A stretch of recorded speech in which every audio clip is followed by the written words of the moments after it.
So ಇಲ್ಲಿಗೆ ನಮಗೆ second point ಮುಗಿಯುತ್ತೆ. After the downfall of the Constantinople ಅಂದ್ರೆ ಕಾನ್ಸ್ಟಾಂಟಿನೋಪಲ್ನ ಒಂದು ಅಲ್ಲಿ ವ್ಯಾಪಾರ ನಡೀತಿರ್ತಕ್ಕಂಥ ಸ್ಥಳದಲ್ಲಿ ಏನಾಯ್ತು, ಆಟೋಮನ್ ಟರ್ಕರ್ ಬಂದು ವಶಪಡಿಸ್ಕೊಂಡ ನಂತರ ಅಲ್ಲಿ ಒಂದು ವ್ಯಾಪಾರ ನಡೆಯುವಂತಹದ್ದು ಏನಾಯ್ತು ಅನ್ನೋದನ್ನ ನಾನು ನಿಮಗೆ ಪಾಯಿಂಟ್ಸ್ ಪ್ರಕಾರ ಹೇಳಿದ್ದೀನಿ. Next the third point, European trade companies ಅಂದ್ರೆ ಯುರೋಪಿನ ಒಂದು ವ್ಯಾಪಾರ ಕಂಪನಿಗಳು ಅನ್ನುವಂತಹದ್ದು ಥರ್ಡ್ ಪಾಯಿಂಟ್ ನಾವು ಇವಾಗ ಬಂದಿದ್ದೀವಿ. So when the Portuguese are succeed ಅಂದ್ರೆ ಅವರು ಯಾವಾಗ ಯಶಸ್ವಿಗೊಳ್ತಾರೋ ಅಂದ್ರೆ the Portuguese are discovered the new sea route to India ಅಂತ ನಾನು ನಿಮ್ಗೆ ಹೇಳಿದೆ. ಸೊ ವಾಸ್ಕೋಡಿ ಗಾಮ ಏನ್ ಮಾಡ್ದ, ಸೀ ರೂಟ್ ಅನ್ನ ಕಂಡುಹಿಡಿತಾನೆ ಅಂತ ನಾನು ನಿಮಗೆ ಹಿಂದಿನ ಒಂದು ಇದರಲ್ಲಿ ಪಾಯಿಂಟ್ಸ್ ಅಲ್ಲಿ ನಾನು ಹೇಳ್ತಾ ಬಂದೆ.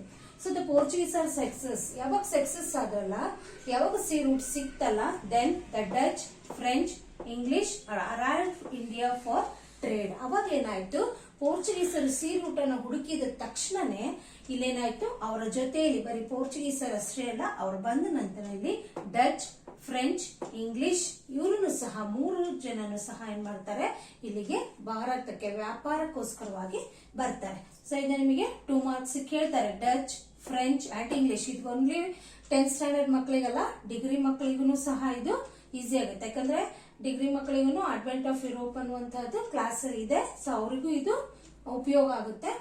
ಮತ್ತೆ ಇತರ ಕಾಂಪಿಟೇಟಿವ್ ಎಕ್ಸಾಮ್ ಸ್ಪರ್ಧಾತ್ಮಕ ಪರೀಕ್ಷೆ ತೆಗೆದುಕೊಳ್ತಕ್ಕಂತ ಅವರಿಗೂ ಸಹ ಇದು ಹೆಲ್ಪ್ ಆಗುತ್ತೆ. ಅಲ್ಲೂ ಸಹ ಕೆಲವಾರು ಪ್ರಶ್ನೆಗಳನ್ನ ಇದರಲ್ಲಿ ಕೊಟ್ಟಿರ್ತಾರೆ. ಸೊ ಇಲ್ಲೇನಾಯ್ತು, ಇವರು ಬರ್ತಾರೆ, ಡಚ್, ಫ್ರೆಂಚ್, ಇಂಗ್ಲಿಷ್ ಇವರು ಸಹ ಏನಕ್ಕೆ ಬರ್ತಾರೆ, ಫಾರ್ ಟ್ರೇಡ್. ಇಲ್ಲಿ ಯಾರಿಗೂ ಸಹ ಯಾವುದೇ ಒಂದು ಗುರಿ ಅಂದ್ರೆ ಗುರಿ ಏನು, ಟ್ರೇಡಿಂಗ್ ಗುರಿ ಇರುತ್ತೆ ಅಂದ್ರೆ ವ್ಯಾಪಾರದ ಗುರಿ ಇರುತ್ತೆ ಅಷ್ಟೇ ಹೊರತಾಗಿ ಯಾರು ಭಾರತವನ್ನ ಗೆದ್ದು ಆಡಳಿತ ಮಾಡಬೇಕು ಅಂತ ಇವರು ಬಂದಂತವ್ರು ಅಲ್ಲ. ಓನ್ಲಿ ಫಾರ್ ದ ಟ್ರೇಡ್ ಅವರು ಇಲ್ಲಿಗೆ ಬರ್ತಾರೆ. ಸೊ ಇದಾದ ನಂತರ ಅವ್ರು ಬಂದ ಮೇಲೆ ಅಲ್ಲಿ ಕೆಲವೊಂದು ಡೆವಲಪ್ಮೆಂಟ್ ಆಗುತ್ತೆ. ಏನು ಅಂದ್ರೆ the change the history of the both countries ಇವೆರಡು ಇಂಡಿಯಾ ಅಂಡ್ ಯುರೋಪ್. ಈ ಡೆವಲಪ್ಮೆಂಟ್ ಯಾವಾಗ ಪೋರ್ಚುಗೀಸ್ ಬರ್ತಾರಲ್ಲ, ಯಾವಾಗ ಪೋರ್ಚುಗೀಸ್ ಸೀ ರೂಟ್ ಕಂಡು ಹಿಡಿತಾರಲ್ಲ, ದೆನ್ ಅಲ್ಲಿ ಏನಾಯ್ತು, ಕೆಲವೊಂದು ಡೆವಲಪ್ಮೆಂಟ್ಸ್ ಆಗುತ್ತೆ. ಏನಂದ್ರೆ the development change the history of both countries India and Europe. ಇವರಿಬ್ಬರ ಇತಿಹಾಸ ಬದಲಾವಣೆ ಆಗುತ್ತೆ. ಯಾರು, ಇಂಡಿಯಾ ಮತ್ತು ಯುರೋಪಿನ ಇತಿಹಾಸ, not only India not only Europe, ಇಬ್ಬರದು ಸಹ ಇತಿಹಾಸ ಅಥವಾ ಹಿಸ್ಟ್ರಿ ಬದಲಾವಣೆ ಆಗುತ್ತೆ, ಚೇಂಜ್ ಆಗುತ್ತೆ ಅನ್ನೋದನ್ನ ನಾವಿಲ್ಲಿ ನೋಡ್ತೀವಿ. Next point, the Portuguese first arrived in India for trade were also the last to leave India. ಇನ್ನೊಂದೇನಪ್ಪಾ ಅಂತಂದ್ರೆ ನಿಮಗೆ ಇದನ್ನ 2 ಮಾರ್ಕ್ಸ್ ಕೇಳ್ತಾರೆ. ಯಾರು ಫಸ್ಟ್ ಇಂಡಿಯಾಗೆ ಬಂದ್ರು ಅಂಡ್ ನೆಕ್ಸ್ಟ್ ಯಾರು ಇಂಡಿಯಾದಿಂದ ಕೊನೆ ಲಾಸ್ಟ್ ಆಗಿ ಹೊರಗಡೆ ಹೋದ್ರು ಅನ್ನೋದಾದ್ರೆ Portuguese are the first arrive in India for trade. ವ್ಯಾಪಾರಕ್ಕಾಗಿ ಪೋರ್ಚುಗೀಸರೇ ಮೊದಲು ಬಂದ್ರು, ನಂತರ ಪೋರ್ಚುಗೀಸರೇ ಪೋರ್ಚುಗೀಸರೇ ಕೊನೆಯದಾಗಿ ಭಾರತದಿಂದ ಹೊರಗಡೆಗೆ ಹೋಗ್ತಾರೆ ಅನ್ನುವುದನ್ನು ನಾವಿಲ್ಲಿ ನೋಡ್ತೀವಿ. ನೆಕ್ಸ್ಟ್ ನಿಮಗೆ ಗೊತ್ತಿರೋ ಹಾಗೆ ವಾಸ್ಕೋಡಿ ಗಾಮ. ಸೊ ಇವನ್ ಏನ್ ಮಾಡ್ತಾನೆ, ಸಿ ರೂಟ್ ಅನ್ನು ಹುಡುಕ್ಬಿಟ್ಟು ಭಾರತಕ್ಕೆ ಬಂದ ಅಂತ ನಾನು ನಿಮ್ಗೆ ಹೇಳಿದೆ, ಮ್ಯಾಪ್ ಹಾಕಿನೂ ನಾನು ನಿಮ್ಗೆ ತೋರಿಸಿದ್ದೀನಿ. ಸೊ ಆಫ್ಟರ್ ದ ವಾಸ್ಕೋಡಿ ಗಾಮ ಬಂದ್ ಹೋದಾದ ನಂತರ ದ ಫ್ರಾನ್ಸಿಸ್ಕೋ ಡಿ ಆಲ್ಮ್ಯಾಂಡೋ ಅನ್ನುವಂತ ವ್ಯಕ್ತಿ ಏನಾಗ್ತಾರೆ, ಆಸ್ ಎ ವೈಸ್ರಾಯ್ ಆಗ್ಬಿಟ್ಟು ಏನ್ ಮಾಡ್ತಾರೆ, ಹಿ ಅರೈವ್ಡ್ ಇಂಡಿಯಾ ಬೈ ದ ಪೋರ್ಚುಗೀಸರ ಕಡೆಯಿಂದ ವಾಸ್ಕೋಡಿ ಗಾಮನ ನಂತರ ಫ್ರಾನ್ಸಿಸ್ಕೋ ಡಿ ಆಲ್ಮ್ಯಾಂಡೋ ವೈಸ್ರಾಯ್ ಆಗಿ ಬರ್ತಾರೆ ಪೋರ್ಚುಗೀಸ್ ಕಡೆಯಿಂದ. ಇದು ನಿಮಗೆ ಕ್ವಶನ್ ಕೇಳ್ತಾರೆ, 1 ಮಾರ್ಕ್ಸ್ ಕ್ವಶನ್ ಅಲ್ಲಿ ಕೇಳ್ತಾರೆ. ಸೊ ಏನು, ವೈಸ್ರಾಯ್ ಆಗಿ ವಾಸ್ಕೋಡಿ ಗಾಮನ ನಂತರ ಫ್ರಾನ್ಸಿಸ್ಕೋ ಡಿ ಆಲ್ಮ್ಯಾಂಡೋ ಇಂಡಿಯಾಗೆ ಬರ್ತಾರೆ. ಸೊ ಬಂದಂತ ಇವರು ಏನ್ ಮಾಡಿದ್ರು, ಈ ಸಮ್ ಆಫ್ ದ ಇಂಪ್ಲಿಮೆಂಟ್ಸ್ ಕೆಲವೊಂದು ಅಭಿವೃದ್ಧಿಗಳನ್ನ ಮಾಡ್ತಾರೆ. ಮೇನ್ಲಿ ಇವ್ರೇನ್ ಮಾಡಿದ್ರು, ಬ್ಲೂ ವಾಟರ್ ಪಾಲಿಸಿಯನ್ನ ತರ್ತಾರೆ. ಏನು ಅಂತಂದ್ರೆ ಇಲ್ಲೇನಾಗಿರುತ್ತೆ ಅಂದ್ರೆ the main mean of the blue water policy ಅಂದ್ರೆ supremacy on over the sea, ಸಮುದ್ರದ ಮೇಲೆ ಏಕಸ್ವಾಮ್ಯ. ಫಾರ್ ಎಕ್ಸಾಂಪಲ್ ನಾನು ನಿಮಗೆ ಫಸ್ಟ್ ಹೇಳಿದ್ದೆ, ಫಸ್ಟ್ ಪಾಯಿಂಟ್ ಅಲ್ಲಿ ಮಾಡುವಾಗ ನಾವು trade relationship between India and Europe ಅಂತ ಮಾಡುವಾಗ ಹೇಳಿದ್ದೆ. ಸೊ ಅರಬ್ ಯಾರ ಮೇಲೆ ಮೊನೋಪಲಿ ಮಾಡ್ಕೊಂಡಿತ್ತು ಟ್ರೇಡ್ ಮೊನೋಪಲಿ ಅಂತ ಅಂದ್ರೆ ಏಷ್ಯನ್ ಕಂಟ್ರಿಗಳ ಮೇಲೆ. ಇಟಾಲಿ ಏನ್ ಮಾಡಿತ್ತು, ಯುರೋಪಿಯನ್ ಕಂಟ್ರಿಗಳ ಮೇಲೆ ಟ್ರೇಡ್ ಮೊನೋಪಲಿಯನ್ನ ಮಾಡ್ಕೊಂಡಿದ್ರೆ ಏಕಸ್ವಾಮ್ಯವನ್ನ ಸಾಧಿಸಿದ್ರು. ಬೈ ಯಾವ ರೂಟು, ಲ್ಯಾಂಡ್ ರೂಟ್ಗಳ ಮೇಲೆ. ಸೊ ಇಲ್ಲಿ ಏನಾಯ್ತು, ಇದು ಸಿ ರೂಟ್ ಅನ್ನ ಕಂಡುಹಿಡಿದಿರ್ತಾರಲ್ಲ, ಸೊ ಇವ್ರು ಏನ್ ಮಾಡಿದ್ರು, ಇವರು ಫ್ರಾನ್ಸಿಸ್ಕೋ ಡಿ ಆಲ್ಮ್ಯಾಂಡೋ ಏನ್ ಇಂಪ್ಲಿಮೆಂಟ್ ಮಾಡಿದ್ರು ಅಂದ್ರೆ ವೆರಿ ಫಸ್ಟ್ ಅವ್ರ ವೈಸ್ರಾಯ್ ಆಗಿ ಬರ್ತಾ ಇದ್ದಾಗೆ ಬ್ಲೂ ವಾಟರ್ ಪಾಲಿಸಿಯನ್ನ ತರ್ತಾರೆ. ಅಂದ್ರೆ ಅದು supremacy on over the sea, ಸಮುದ್ರದ ಮೇಲೆ ತಮ್ಮ ಏಕಸ್ವಾಮ್ಯವನ್ನ ಸಾಧಿಸ್ತಾರೆ.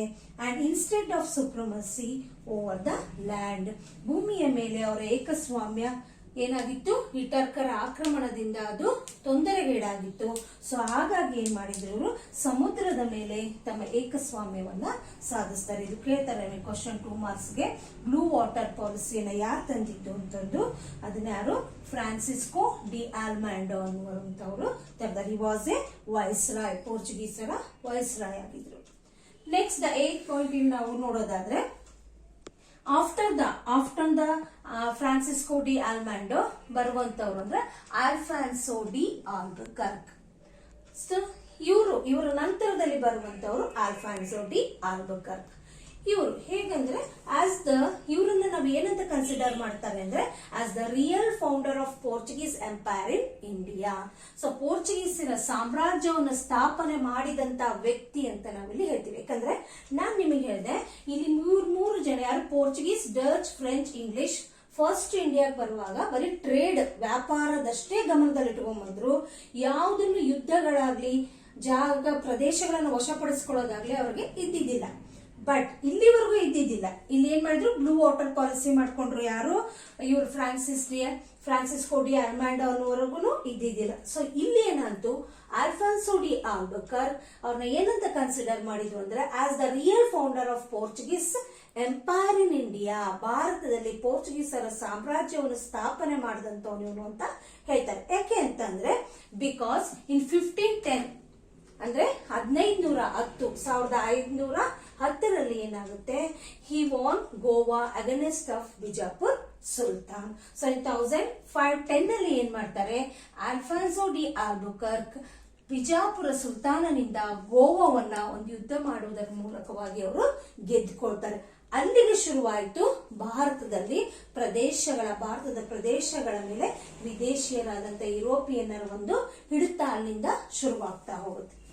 ನೆಕ್ಸ್ಟ್ ಯಾವಾಗ ಗೋವಾವನ್ನು ಇವರು 1510 ಅಂದ್ರೆ 1510 ಇವರು ವಶಪಡಿಸಿಕೊಳ್ತಾರೋ ಅವಾಗ ಏನಾಗುತ್ತೆ, the Goa became A administration centre of the Portuguese in India. Portuguese had absolutely monopoly over trade with India almost century. So ಇಲ್ಲಿ ಗೋವಾವನ್ನು ವಶಪಡಿಸಿಕೊಂಡು ಅಡ್ಮಿನಿಸ್ಟ್ರೇಷನ್ ಸೆಂಟರ್ ಓಪನ್ ಮಾಡ್ಕೊಂಡಿರ್ತಕ್ಕಂಥ ಪೋರ್ಚುಗೀಸ್ ಏನಾದ್ರು ಅಂತಂದ್ರೆ ಆಲ್ಮೋಸ್ಟ್ ಆಲ್ ಅವರು ಮೊನೋಪೋಲಿನ ನಾನು ನಿಮಗೆ ಅರ್ಥ ಹೇಳಿದ್ದೀನಿ.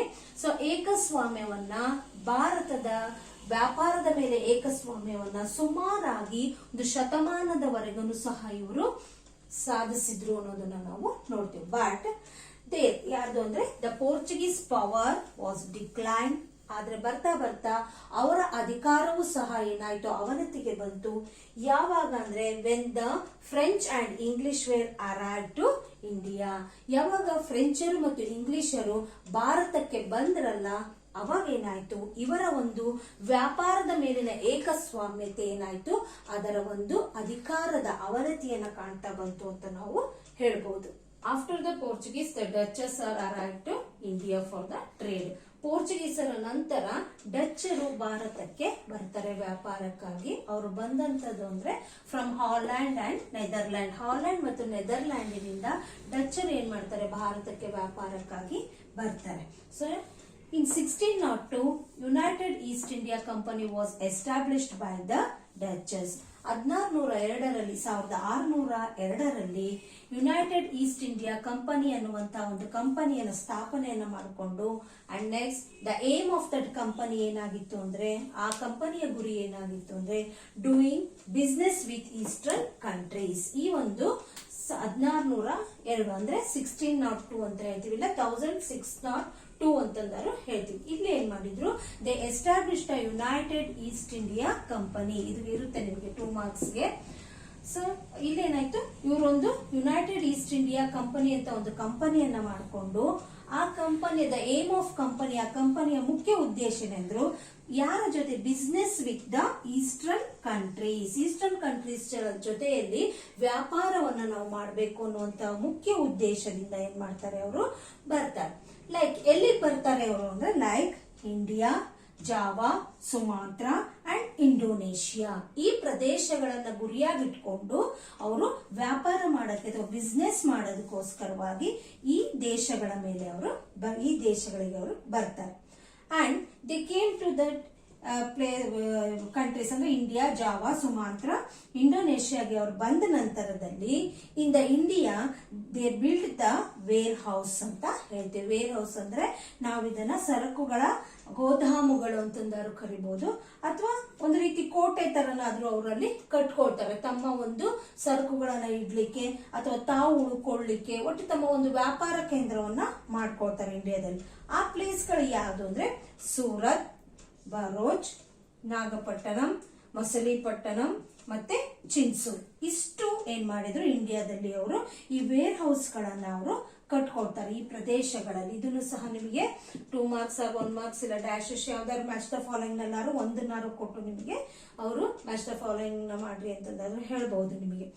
ಸೊ ಇಷ್ಟು ಪ್ರದೇಶಗಳಲ್ಲಿ ಅವರು ವೇರ್ ಹೌಸ್ ಅನ್ನ ಕಟ್ಕೊಳ್ತಾರೆ, ಯಾರು, ಡಚಸ್. ನೆಕ್ಸ್ಟ್ ಇಲ್ಲಿ ದ ಡಚಸ್ ಬಂದ್ಬಿಟ್ಟು ಏನ್ ಮಾಡಿದ್ರು, ಇಲ್ಲೊಂದು ವೇರ್ ಹೌಸ್ ಗಳನ್ನ ಕಟ್ಕೊಂಡ ನಂತರ ಏನಾಯ್ತು, they broke the monopoly of the Portuguese in India. So first Portuguese ಬಂದು ಇಲ್ಲೇನ್ ವ್ಯಾಪಾರದಲ್ಲಿ ಮೊನೋಪೋಲಿ ಏಕಸ್ವಾಮ್ಯವನ್ನ ಸಾಧಿಸಿದ್ರಲ್ಲ, ಅದನ್ನ ಏನ್ ಮಾಡ್ತಾರೆ, ಡಚ್ಚರು ಸಂಪೂರ್ಣವಾಗಿ ಅದನ್ನ ಅವರು ಅವರಿಂದ ಕಸ್ಕೊಳ್ತಾರೆ, ಅಥವಾ ಅದು ಅವರ ಪೋರ್ಚುಗೀಸರ ಕೈಯಿಂದ ಅದು ಬಿದ್ದು ಹೋಗಿ ಈಗ ಡಚ್ಚಸರ ಕೈಯಲ್ಲಿ ಅದು ಬರುತ್ತೆ. ನಂತರ ಇಷ್ಟಾದ ಮೇಲೆ ದ ಡಚ್ ಇಷ್ಟೆಲ್ಲ ಇವ್ರು ಮಾಡ್ಕೊಂಡಿರ್ತಾರೆ.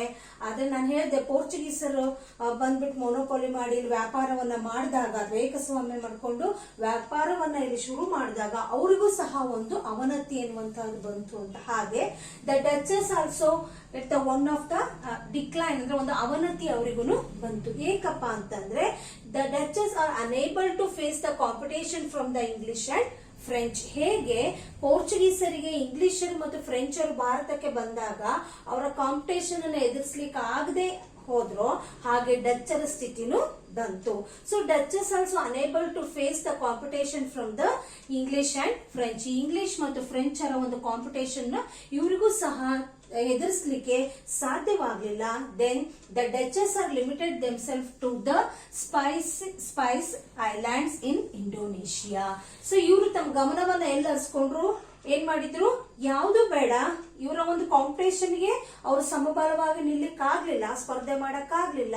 ಅವ್ರೇನ್ ಮಾಡಿದ್ರು, ತಮ್ಮ ಒಂದು ಲಿಮಿಟೇಷನ್ ಮಾಡ್ಕೊಂಡ್ಬಿಟ್ರು. ತಮ್ಮನ್ನ ತಾವು ಇಷ್ಟಕ್ಕೆ ಮಾತ್ರ, ಸಾಂಬಾರು ದ್ವೀಪಗಳ ಕಡೆಗೆ ಮಾತ್ರ ಗಮನವನ್ನ ಹರಿಸ್ಬಿಟ್ಟು ಅಲ್ಲಿ ವ್ಯಾಪಾರಕ್ಕೆ ಮಾತ್ರ ತಮ್ಮನ್ನು ತಾವು ಅವರು ಸೀಮಿತಗೊಳಿಸ್ತಾರೆ. ಹೀಗೆ ಭಾರತದಲ್ಲಿ ಪೋರ್ಚುಗೀಸರು ಬಂದು ವ್ಯಾಪಾರ ಕೇಂದ್ರಗಳನ್ನ ತೆರೆದ್ರು, ಹಾಗೆ ಡಚಸ್ ಬಂದು ವ್ಯಾಪಾರ ಕೇಂದ್ರಗಳನ್ನ ತೆರೆದ್ರು. ಇವರಿಬ್ಬರು ಬಂದು ತೆರೆದ್ರು ಸಹ ಇವರಿಬ್ಬರ ಇಂಗ್ಲಿಷ್ ಮತ್ತು ಫ್ರೆಂಚರ ಕಾಂಪಿಟೇಷನ್ ಇಂದಾಗಿ ಅಥವಾ ಸ್ಪರ್ಧೆಯಿಂದಾಗಿ, ವ್ಯಾಪಾರ ಸ್ಪರ್ಧೆಯಿಂದಾಗಿ ಡಚ್ ಮತ್ತೆ ಫ್ರೆಂಚ್ ಇಬ್ಬರು ಸಹ ಏನಾಗ್ತಾರೆ, ತಮ್ಮ ತಮ್ಮ ಒಂದು ಏನಿಲ್ಲಿ ಬಂದಿರ್ತಕ್ಕಂಥ ಗುರಿ ಏನಾಗಿತ್ತು, ವ್ಯಾಪಾರ ಅಂತ ಬಂದಂತವ್ರು ಏನ್ ಮಾಡಿದ್ರು, ಪೋರ್ಚುಗೀಸರು ಅಧಿಕಾರವನ್ನ ಮಾಡ್ಲಿಕ್ಕೆ ಬಂದ್ರು.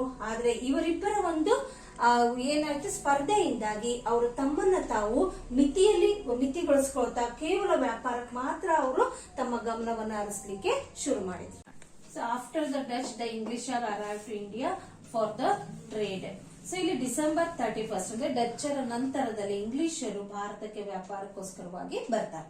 December 31st, 1600, Queen Elizabeth issued a royal charter authorizing the East India Company to trade with the eastern countries for 15 years. ಇಲ್ಲೇನಾಯ್ತು, ಡಿಸೆಂಬರ್ 31, 1600ರಲ್ಲಿ ಕ್ವೀನ್ ಎಲಿಜಬೆತ್ ಏನ್ ಮಾಡ್ತಾರೆ, ಒಂದು ಪರವಾನಗಿಯನ್ನ ಕೊಡ್ತಾರೆ. ರಾಯಲ್ ಚಾರ್ಟರ್ ಆಥರೈಸಿಂಗ್ ಅಂತ ನಾವು ಹೇಳ್ತೀವಿ. ಅಂದ್ರೆ ಒಂದು ಪರವಾನಗಿ, ಪರ್ಮಿಷನ್ ಅನ್ನ ಕೊಡ್ತಾರೆ. ಟು ದ ಯಾರಿಗೆ ಅಂದ್ರೆ, to the East India company, East India ಕಂಪನಿಗೆ ಒಂದು ಪರ್ಮಿಷನ್ ಅನ್ನು ಕೊಟ್ಟು to trade with the eastern countries, eastern countries ಗಳ ಜೊತೆಗೆ ನೀವು ವ್ಯಾಪಾರವನ್ನು ಮಾಡಬಹುದು ಅಂತ ಅವರಿಗೆ ಪರ್ಮಿಷನ್ ಅನ್ನು ಕೊಡ್ತಾರೆ. ಎಷ್ಟು ದಿನ ಅಥವಾ ಎಷ್ಟು ವರ್ಷ ಅಂದ್ರೆ 15 ಇಯರ್ಸ್ ಅವರಿಗೆ ಈ ಒಂದು ಪರವಾನಿಗೆ ಒಂದು 15 ಇಯರ್ಸ್ ಅನ್ನ ಅವರು ಕೊಡ್ತಾರೆ ಪರ್ಮಿಷನ್ ಅನ್ನು. ಇದನ್ನ ತೆಗೆದುಕೊಳ್ತಕ್ಕಂಥ ಈಸ್ಟ್ ಇಂಡಿಯಾ ಕಂಪನಿ ನೆಕ್ಸ್ಟ್ ಏನ್ ಮಾಡ್ತಾರೆ ಅಂದ್ರೆ ಅದನ್ನ 1600 ನಲ್ಲಿ ಇವರು ಪರವಾನಿಗೆ ಕೊಡ್ತಾರೆ, ಪರ್ಮಿಷನ್ ಕೊಡ್ತಾರೆ. ಸೊ ಲೀಗಲ್ ಆಗಿ ಫಾರ್ಮಲಿ ಆಗಿ ಅದನ್ನ ಏನ್ ಮಾಡ್ತಾರೆ ಇವರು 1613 ನಲ್ಲಿ East India company started the business formally in 1613. 1613 ಅಂದ್ರೆ 1613ರಲ್ಲಿ ಈಸ್ಟ್ ಇಂಡಿಯಾ ಕಂಪನಿ ಏನ್ ಮಾಡುತ್ತೆ ಅದನ್ನ ಲೀಗಲಿ ಆಗಿ ಆ ಪರವಾನಿಗೆಯನ್ನ ಪಡೆದುಕೊಂಡು ಇಷ್ಟರಲ್ಲಿ ಪಡ್ಕೊಂಡಿದ್ದು ಅದೇನ್ ಮಾಡುತ್ತೆ ಕಾನೂನು ಅಂದ್ರೆ ಒಂದು ಲೀಗಲಿ ಅಂತ ಹೇಳ್ತೀವಿ ನಾವು, ಅದ್ರ ಮೂಲಕವಾಗಿ ಅದು ತನ್ನ ಕಾರ್ಯವನ್ನ ಅಥವಾ ತನ್ನ ಕೆಲಸವನ್ನ ಅದು ಶುರು ಮಾಡ್ಕೊಂಡಾಗ ವೆರಿ ಫಸ್ಟ್ ಏನಾಗುತ್ತೆ ಅಂದ್ರೆ ಅದು ಭಾರತದಲ್ಲಿ ಬಂದಾಗ ಇಲ್ಲಿ ಮೊಘಲ್ ಎಂಪರರ್ ಜಹಾಂಗೀರ್ ಇಲ್ಲಿ ಇರ್ತಾರೆ. ಜಹಾಂಗೀರ್ ಮೊಘಲಿನ ರಾಜ. ಸೊ ಇವನು ಇದ್ದಂತ ಸಮಯದಲ್ಲಿ the Jahangir issued the royal permission to English. ಇಲ್ಲಿ ಇವರು ಭಾರತಕ್ಕೆ ಬಂದ್ಮೇಲೆ ಭಾರತದ ಅಂದಿನ ರಾಜನ ಒಂದು ಪರ್ಮಿಷನ್ ಬೇಕಾಗಿರುತ್ತೆ. ಅವಾಗ ಮೊಘಲರ ರಾಜ ಜಹಾಂಗೀರ್ ಆಳ್ವಿಕೆ ನಡೆಸ್ತಾ ಇರ್ತಾನೆ. ಅವನೇನ್ ಮಾಡ್ತಾನೆ, ಈ issued the royal permission to English to establish their first warehouse and factories at Surat. ಅವನೇನು ಪರ್ಮಿಷನ್ ಕೊಡ್ತಾನೆ ಅಂತಂದ್ರೆ ಇಂಗ್ಲಿಷರಿಗೆ ಅವರು ಒಂದು ವೇರ್ ಹೌಸ್ ಅಂದ್ರೆ ದಾಸ್ತಾನುಗಳ ಮಳಿಗೆ ಅಥವಾ ಒಂದು ಅವರು ಇಟ್ಕೊಳ್ಳಿಕ್ಕೆ ಏನು ಸರಕುಗಳು ತಂದಿರ್ತಾರಲ್ಲ ಅವುಗಳನ್ನ ಇಟ್ಕೊಳ್ಳಿಕ್ಕೆ ಅಥವಾ ಒಂದು ಫ್ಯಾಕ್ಟರಿ ತರ ಅಲ್ಲಿ ಕಟ್ಕೊಳ್ಳಿಕ್ಕೆ ಅವನು ಏನ್ ಮಾಡ್ತಾನೆ ಸೂರತ್ ನಲ್ಲಿ ಪರ್ಮಿಷನ್ ಅನ್ನ ಕೊಡ್ತಾನೆ. ಇದು 2 ಮಾರ್ಕ್ಸ್ 1 ಮಾರ್ಕ್ಸ್ 2 ಮಾರ್ಕ್ಸ್ ಕೇಳ್ತಾರೆ ಇದನ್ನ. ಆಮೇಲೆ ಕ್ವೀನ್ ಎಲಿಜಬೆತ್ ನೇಮ್ ಅನ್ನು ಸಹ ನಿಮಗೆ ಕೇಳ್ತಾರೆ. ಸೊ ಇಷ್ಟು ಆದ ನಂತರದಲ್ಲಿ ಅವರೊಂದು ವೇರ್ ಹೌಸ್ ಕಟ್ಕೊಂಡ್ರು, ದಾಸ್ತಾನುಗಳ ಮಳಿಗೆಗಳನ್ನ ಕಟ್ಕೊಂಡ್ರು, ಒಂದು ಫ್ಯಾಕ್ಟರಿ ಟೈಪ್ ಕಟ್ಕೊಂಡ್ರು, ಅದ್ರ ಸುತ್ತಲೂ ಗೋಡೆಗಳನ್ನ ಕಟ್ಟಿ ಎತ್ತರವಾದ ಗೋಡೆಗಳನ್ನ ಕಟ್ಟಿ ಅದನ್ನೊಂದು ಕೋಟೆಯ ರೂಪದಲ್ಲಿ ಮಾಡಿಕೊಂಡು ಬ್ರಿಟಿಷರು ಅದನ್ನ ಒಂದು ಭದ್ರವಾದಂತಹ ಒಂದು ರಕ್ಷಣೆಯಲ್ಲಿ ತಮ್ಮ ಒಂದು ವೇರ್ ಹೌಸ್ ಅನ್ನ ಅವರು ಇಟ್ಕೊಳ್ತಾರೆ. ಇದಾದ ನಂತರ ಇನ್ 1617 sir Thomas rho arrived the court of Jahangir. So ಇಲ್ಲಿ ಏನಾಯ್ತು, ಇದಾದ ನಂತರ ಏನಾಯ್ತು 1617 ನಲ್ಲಿ ಸರ್ ಥಾಮಸ್ ರೋ ಅನ್ನುವಂಥವನು ಜಹಾಂಗೀರನ ಆಸ್ಥಾನಕ್ಕೆ ಬರ್ತಾನೆ as the royal ambassador from the court of the James. ಯಾರ ಕಡೆಯಿಂದ ಬರ್ತಾನೆ ಅಂತಂದ್ರೆ ಜೇಮ್ಸ್ ಎಂಬಂತಹ ರಾಜನ ಒಂದು ರಾಯಲ್ ಅಂಬಾಸಿಡರ್, ರಾಜನ ಒಂದು ಅಂಬಾಸಿಡರ್ ಅಂದ್ರೆ ರಾಯಭಾರಿಯಾಗಿ ಯಾರ ಕಡೆಯಲ್ಲಿ ಬರ್ತಾನೆ ಅಂದ್ರೆ ಜೇಮ್ಸ್ ಕಡೆಯಿಂದ ಜಹಾಂಗೀರ್ ಒಂದು ಆಸ್ಥಾನಕ್ಕೆ ಸರ್ ಥಾಮಸ್ ರೋ ಏನ್ ಮಾಡ್ತಾರೆ ಇಲ್ಲಿ ಬರ್ತಾರೆ. ಜೇಮ್ಸ್ ಅನ್ನುವಂತಹ ದೊರೆ, ಈ ದೊರೆಯ ಒಂದು ಮೂಲಕವಾಗಿ ರಾಯಭಾರಿಯಾಗಿ ಸರ್ ಥಾಮಸ್ ರೋ ಜಹಾಂಗೀರನ ಆಸ್ಥಾನಕ್ಕೆ ಬರ್ತಾರೆ. ಇದನ್ನು ನೋಡ್ಕೊಂಡಿರಿ ಪಾಯಿಂಟ್ ಅನ್ನ, ಇದನ್ನು ಸಹ ನಿಮ್ಗೆ ಕ್ವಶನ್ಸ್ ಅನ್ನ ಕೇಳ್ತಾರೆ. And he got permission from the Jahangir. ಬಂದ್ಬಿಟ್ಟು ಏನ್ ಮಾಡ್ತಾನೆ ಅಂದ್ರೆ he got permission from the Jahangir to establish the factories in other places of the Mughal emperor. ಇಲ್ಲೇನೋ ಕೊಟ್ಟು ಜಹಾಂಗೀರ್ ಏನ್ ಮಾಡಿದ್ರು, ಇಲ್ಲಿ ಪರ್ಮಿಷನ್ ಕೊಟ್ಟಿದ್ದಾರೆ ಈಸ್ಟ್ ಇಂಡಿಯಾ ಕಂಪನಿಗೆ, ನೀವು ಸೂರತ್ ಅಲ್ಲಿ ಕಟ್ಕೊಳ್ರಿ ಅಂತ ಅವರು ಹೇಳ್ಬಿಟ್ರು ಜಹಾಂಗೀರ್ ಅಷ್ಟು ಪ್ರದೇಶವನ್ನು ಕೊಟ್ಟ ನಂತರ ಇವನ್ ರಾಯಭಾರಿಯಾಗಿ ಬಂದ್ಬಿಟ್ಟು ಸರ್ ಥಾಮಸ್ ರೋ ಜಹಾಂಗೀರ್ ಹತ್ರ ಮತ್ತೆ ಕೆಲವು ಪ್ರದೇಶಗಳನ್ನ ಅವನು ಏನ್ ಮಾಡ್ತಾನೆ ಜಹಾಂಗೀರ್ ಹತ್ರ ಪಡೆದುಕೊಂಡು ಅಲ್ಲಿ ಏನ್ ಮಾಡ್ತಾನೆ establish the factories in the other places of the Mughal emperor. Mughal ಸಾಮ್ರಾಜ್ಯದಲ್ಲಿ ಇರುವಂತಹ ಇನ್ನು ಕೆಲವು ಪ್ರದೇಶಗಳಲ್ಲಿಯೂ ಸಹ ಅವರು ತಮ್ಮ ವೇರ್ ಹೌಸ್ ಅಥವಾ ಫ್ಯಾಕ್ಟರಿನ ಕಟ್ಕೊಳ್ಳಿಕ್ಕೆ ಅವನು ಪರ್ಮಿಷನ್ ತಗೊಳ್ತಾನೆ.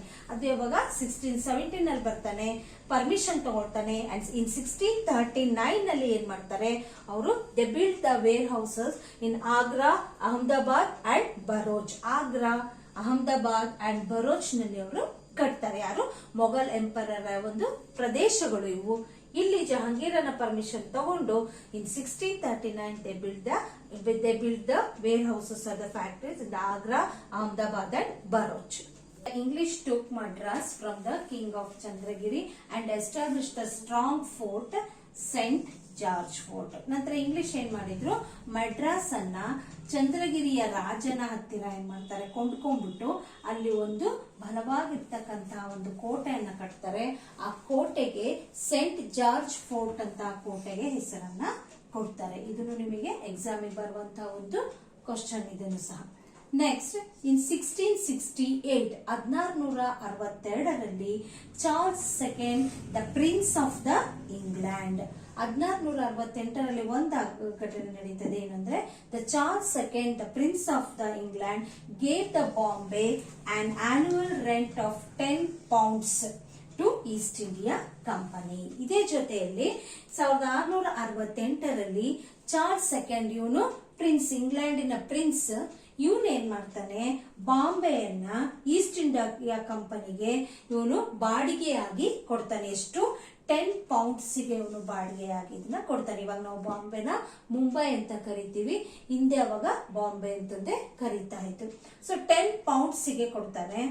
ಅದನ್ನ ಏನ್ ಮಾಡ್ತಾರೆ, ಇದು ಇವಾಗ ಏನಾಯ್ತು, ಬ್ರಿಟಿಷರ ಕೈಯಲ್ಲಿ ಮಡ್ರಾಸ್ ಸಿಕ್ತು ಅಂಡ್ ದೆನ್ ಬಾಂಬೆನವ್ರ ಕೈಯಲ್ಲಿ ಸಿಕ್ತು. Next in 1690 English they purchased, ಮತ್ತೆ ಅವ್ರು ಪರ್ಚೇಸ್ ಮಾಡ್ತಾರೆ ಕೆಲವು ಪ್ರದೇಶಗಳನ್ನ. ದೇ ಪರ್ಚೇಸ್ಡ್ ದ 3 ವಿಲೇಜ್, ಎಷ್ಟು?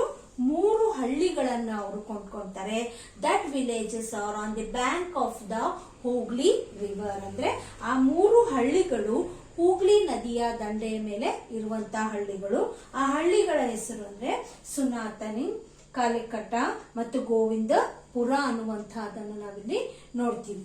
ಈ 3 ಹಳ್ಳಿಗಳು ಏನಾಗಿದ್ದಾವೆ, that on the bank of the river Hooghly, Hooghly ನದಿಯ ದಡದ ಮೇಲೆ ಇದ್ದಂತ ನದಿಗಳು. ಸೊ ಅಂಡ್ ಇದೇ ಸಮಯ ಈ ಹಳ್ಳಿಗಳ ಒಂದು ಸರೌಂಡಿಂಗ್ ಮತ್ತು ಹೂಗ್ಲಿ ನದಿಯ ದಡದ ಮೇಲೆನೆ ಏನ್ ಮಾಡಿದ್ರು, the Britishers R built the another one fort. The name of that fort was fort William. Fort William ಅನ್ನುವಂತಹ ಒಂದು ಕೋಟೆಯನ್ನ ಕಟ್ತಾರೆ. ಇಲ್ಲಿ ಹೂಗ್ಲಿ ನದಿಯ ದಡದ ಮೇಲೆ ಕಟ್ತಾರೆ. And the city of Calcutta grow around this fort. ನಾವೇನ್ ಕಲ್ಕಟ್ಟ ಸಿಟಿ ಅಂತ ಹೇಳ್ತೀವಲ್ಲ, ನಗರ ಅಂತ ಹೇಳ್ತೀವಲ್ಲ, ಅದು ಈ ಕೋಟೆಯ ಸುತ್ತಲೂ ಆ ಸಿಟಿ ಉಟ್ಕೊಳ್ಳುತ್ತೆ, ಆ ಸಿಟಿ ಬೆಳೆಯುತ್ತೆ ಅಂತ ನಾವು ಹೇಳ್ತೀವಿ. So next, in the 17th century, English had established the Bombay, Madras, Calcutta as the center of their presidency. ಅಂದ್ರೆ ಅವರ ಅಧಿಕಾರದ ಒಂದು ಕೇಂದ್ರವನ್ನಾಗಿ ಮಾಡ್ಕೊಳ್ತಾರೆ ಯಾರು, ಬ್ರಿಟಿಷರು. 17ನೇ ಶತಮಾನ ಅನ್ನೋದ್ರಲ್ಲಿ ಏನ್ ಮಾಡಿದ್ರು ಅವರು, ಇಲ್ಲಿ ಬಾಂಬೆ, ಮಡ್ರಾಸ್, ಕಲ್ಕಟ್ಟಾವನ್ನ ಏನ್ ಮಾಡಿದ್ರು ಅವರು ತಮ್ಮ ಪ್ರೆಸಿಡೆನ್ಸಿ ಅಂದ್ರೆ ತಮ್ಮ ಅಧಿಕಾರ ಕೇಂದ್ರ ಸ್ಥಳಗಳನ್ನಾಗಿ ಅವರು ಮಾಡ್ಕೊಂಡ್ರು. ತಾವು ಆಡಳಿತ ನಡೆಸುವಂತಹದ್ದು ಈ ಮೂಲಕ, ಈ ನಗರಗಳ ಮೂಲಕ ಅಂತ ಅವರು ಮಾಡ್ಕೊಳ್ತಾರೆ. ಅದಾದ ನಂತರದಿಂದ 18th century English made Calcutta their capital city. 18ನೇ ಶತಮಾನ ಅನ್ನೋದ್ರಲ್ಲಿ ಏನ್ ಮಾಡಿದ್ರು ಇವರು ತಮ್ಮ ಒಂದು ಕ್ಯಾಪಿಟಲ್ ಸಿಟಿ ಅಂದ್ರೆ ರಾಜಧಾನಿಯನ್ನಾಗಿ ಕಲ್ಕಟ್ಟವನ್ನ ಮಾಡ್ಕೊಳ್ತಾರೆ. ಇದಾದ ನಂತರ ಅವ್ರು ಕೆಲವು ಇಂಪ್ಲಿಮೆಂಟ್ ಅನ್ನ ಮಾಡ್ತಾರೆ. ರಾಜಧಾನಿ ಮಾಡ್ಕೊಂಡ್ರು, ಪ್ರೆಸಿಡೆನ್ಸಿ ಆಯ್ತು, ಅಧಿಕಾರ ಮಾಡ್ಲಿಕ್ಕೆ ಕೇಂದ್ರವಾದಂತ ಸ್ಥಳಗಳನ್ನ ಮಾಡ್ಕೊಂಡ್ರು, ಬಾಂಬೆ, ಮಡ್ರಾಸ್, ಕಲ್ಕಟ್ಟವನ್ನ ಮಾಡ್ಕೊಂಡ್ರು. ಅದಾದ ನಂತರದಲ್ಲಿ ಕ್ಯಾಪಿಟಲ್ ಸಿಟಿನೂ ಸಿಕ್ಕಿದೆ ಅವರಿಗೀಗ.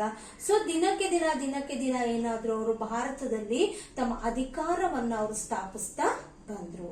ಈ ಅಧಿಕಾರವನ್ನ ಸ್ಥಾಪಿಸುವಂತಹ ಸಮಯದಲ್ಲಿ ಏನ್ ಮಾಡಿದ್ರು, ಕೆಲವು ಇಂಪ್ಲಿಮೆಂಟ್ಸ್, ಕೆಲವು ಬದಲಾವಣೆಗಳನ್ನ ಅವ್ರು ಮಾಡ್ತಾರೆ ಅಥವಾ ಕೆಲವು ಅಭಿವೃದ್ಧಿಗಳನ್ನ ಅವ್ರು ಮಾಡ್ತಾರೆ. ಅದೇನು ಅಂದ್ರೆ their own civil and criminal codes, ಅವ್ರದೇ ಆಗಿರ್ತಕ್ಕಂತಹ ಕಾನೂನುಗಳನ್ನ ಅವ್ರ ಅಂಡರ್ ನಲ್ಲಿ, in the area those which on the under control by the Britishers, ಬ್ರಿಟಿಷರ ಕಂಟ್ರೋಲ್ ನಲ್ಲಿ ಇರುವಂತಹ ಬಾಂಬೆ ಆಗಿರ್ಬೋದು, ಮಡ್ರಾಸ್ ಆಗಿರಬಹುದು, ಕಲ್ಕಟ್ಟ ಆಗಿರಬಹುದು, ಈ ಒಂದು ಪ್ಲೇಸ್ ಗಳಾಗಿರ್ಬಹುದು, ಈ ಒಂದು 3 ಹಳ್ಳಿಗಳಾಗಿರಬಹುದು, ಇದೆಲ್ಲ ಏನಾಗಿತ್ತು ಅವರ ಅಂಡರ್ ಕಂಟ್ರೋಲ್ ನಲ್ಲಿತ್ತು. ಅಲ್ಲಿ ಏನ್ ಮಾಡಿದ್ರು, they implemented their own civil and criminal codes, ತಮ್ಮದೇ ಆಗಿರ್ತಕ್ಕಂಥ ಕಾನೂನುಗಳನ್ನ ಅಲ್ಲಿ ಅವರು ಶುರು ಮಾಡ್ಕೊಳ್ತಾರೆ ಅವ್ರು ಚಲಾಯಿಸ್ಲಿಕ್ಕೆ, ಅಥವಾ ಜನರಲ್ಲಿ ತಮ್ಮದೇ ಆದಂತ ಕಾನೂನನ್ನ ಅಲ್ಲಿ ಸುತ್ತಮುತ್ತಲು ಇರುವಂತಹ ಜನರುಗಳ ಮೇಲೆ ಅವರು ಹೇಳಲಿಕ್ಕೆ ಶುರು ಮಾಡ್ತಾರೆ.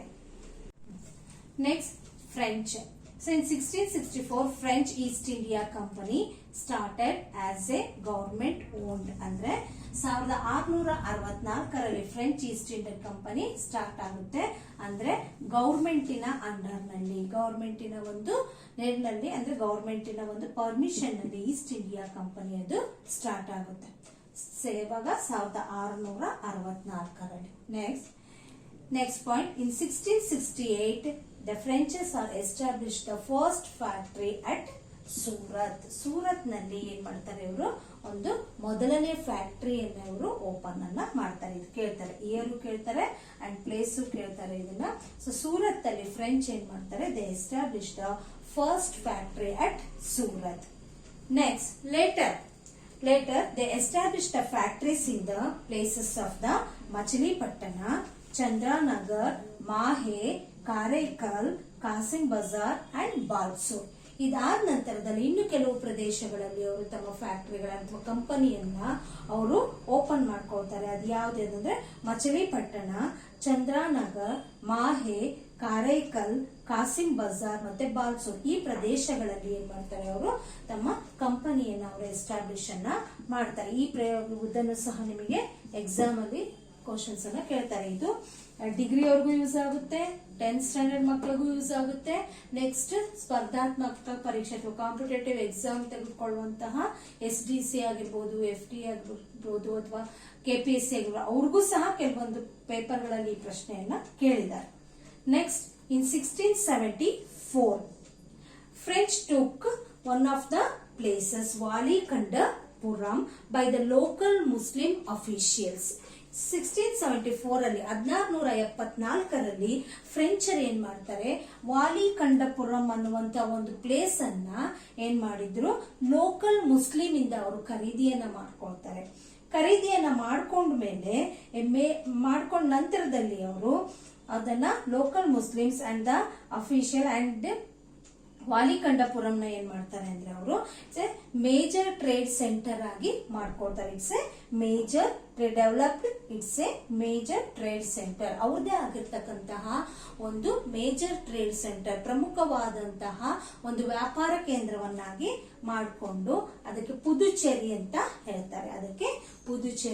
ಹೇಳ್ತಾರೆ. ಅದನ್ನ ಅವ್ರೇನ್ ಮಾಡಿದ್ರು, ಫ್ರೆಂಚಸ್ ಇಂಡಿಯಾದಲ್ಲಿ ಇರೋವರೆಗೂ ಅದನ್ನ ತಮ್ಮ ಕ್ಯಾಪಿಟಲ್ ಸಿಟಿಯನ್ನಾಗಿ ಮಾಡಿಕೊಂಡು ಪುದುಚೇರಿ ಅಂತ ಹೇಳಿದ್ರು. ನೆಕ್ಸ್ಟ್ ಅದನ್ನ ನಂತರ ಬರ್ತಾ ಅದನ್ನ ಪಾಂಡಿಚೇರಿ ಅಂತ ಕರೀಲಿಕ್ಕೆ ಶುರು ಮಾಡಿದ್ದಾರೆ. ಇದು capital city of the Frenches. French ಭಾರತವನ್ನು ಬಿಟ್ಟು ಹೋಗುವವರೆಗೂ ಪುದುಚೇರಿ ಅಥವಾ ಪಾಂಡಿಚೇರಿ ಅವರ ರಾಜಧಾನಿ ಆಗಿತ್ತು. ಅದಾದ ನಂತರದಲ್ಲಿ 1746 the Dupleix arrived the Pondicherry as the Governor General of the French. ಇದಾದ ನಂತರ 1746 ಅಲ್ಲಿ ಡೂಪ್ಲೆಕ್ಸ್ ಏನ್ ಮಾಡ್ತಾನೆ ಅಂದ್ರೆ ಪಾಂಡಿಚೇರಿಗೆ ಬರ್ತಾನೆ as the governor general of the ಫ್ರೆಂಚರ ಗವರ್ನರ್ ಜನರಲ್ ಆಗ್ಬಿಟ್ಟು ಡೂಪ್ಲೆಕ್ಸ್ 1746ರಲ್ಲಿ ಭಾರತಕ್ಕೆ ಬರ್ತಾನೆ. ಬಂದಂತೆ ಇವನಿಗೆ ಒಂದು ಆಂಬಿಷನ್ ಇರುತ್ತೆ ಅಥವಾ ಒಂದು ಏಮ್ ಇರುತ್ತೆ, ಒಂದು ಗುರಿ ಇರುತ್ತೆ, ಒಂದು ಆಸೆ ಅವನಿಗೆ ಇರುತ್ತೆ. ಅವನು ಸುಮ್ಮನೆ ಭಾರತಕ್ಕೆ ಬಂದಿರಲ್ಲ, ಅವನು ಒಂದು ಗುರಿ ಇಟ್ಕೊಂಡು ಬಂದಿರ್ತಾನೆ.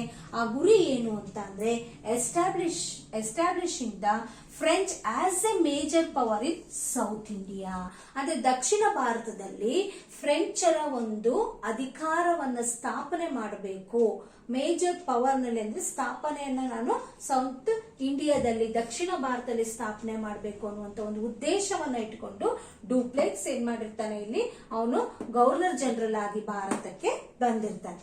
So this ambition led the Carnatic wars with the English. ಇವನ ಈ ಉದ್ದೇಶ ಅಥವಾ ಇವನ ಈ ಒಂದು ಆಸೆನೆ ಏನಾಯ್ತು, ಇಲ್ಲಿ ಕರ್ನಾಟಿಕ್ ಯುದ್ಧಗಳು, ಬ್ರಿಟಿಷರ ಜೊತೆಗೆ ಕರ್ನಾಟಿಕ್ ಯುದ್ಧ ಆಗ್ಲಿಕ್ಕೆ ಕಾರಣ ಆಯ್ತು ಅಂತ ನಾವು ಹೇಳಬಹುದು. ಅಂದ್ರೆ ಇವನ ಒಂದು ಯಾವ ಆಂಬಿಷನ್ ಅಂತಂದ್ರೆ the power in south India, major power. South ಇಂಡಿಯಾದಲ್ಲಿ ಫ್ರೆಂಚರ ಒಂದು ಅಧಿಕಾರದ ಸ್ಥಾಪನೆ ಆಗಬೇಕು ಅನ್ನುವಂತ ಇವನ ಉದ್ದೇಶದಿಂದ ಏನಾಯ್ತು, this ambition led the Carnatic wars with the ಇಂಗ್ಲಿಷರ ಜೊತೆಗೆ ಕರ್ನಾಟಿಕ್ ಯುದ್ಧಗಳಾಗ್ಲಿಕ್ಕೆ ಇದೇ ಆಂಬಿಷನ್ ಕಾರಣ ಆಯ್ತು. ಸೊ ಇಲ್ಲಿ first chapter social science first chapter ನ ಅಡ್ವೆಂಟ್ ಆಫ್ ಯುರೋಪಿಯನ್ಸ್ ಟು ಇಂಡಿಯಾದಲ್ಲಿ ಫಸ್ಟ್ ಪಾರ್ಟ್ ನಾನು ಮುಗಿಸಿದ್ದೀನಿ.